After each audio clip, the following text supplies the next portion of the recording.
Welcome to Go RVing's newest video series. We're going to take you on an epic journey to some of our most favorite campgrounds across this beautiful country of ours.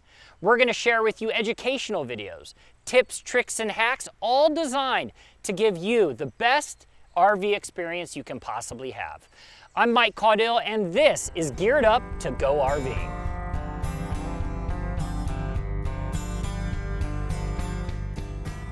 All right, when we think about trailering and tires as far as my RV toolkit goes, this is going to be more of a short video, but it's going to be an important video because these are 4 critical items that I always put in my toolkit, and in some instances they serve as extras, in other instances they serve as absolutely 100% critical components. So let's get into it. Here is tip number 1. The very first thing that I'm going to show you is this massive socket wrench right here.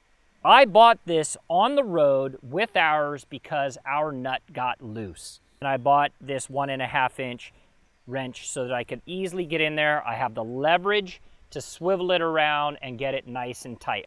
Number 2 is actually a series of locks. Now this is one of probably 10 locks I carry with me on the road, but I carry them for a variety of reasons. 1, I can lock up my bicycles to a post in our campsite. Number 2, I can run this through my travel trailer and lock it down.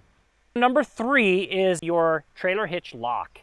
I carry a second one. Why do I carry a second one?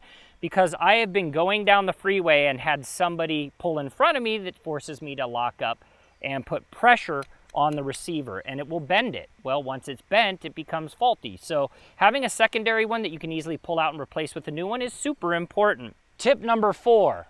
It's simply a tire pressure gauge, and this one is digital. You want to make sure you have the appropriate weight on your tires, especially with a travel trailer. You want to have everything balanced out. It also gives me my depth finder as well, so I can actually tell what depth pattern my tires are at, whether I need to get new ones or not.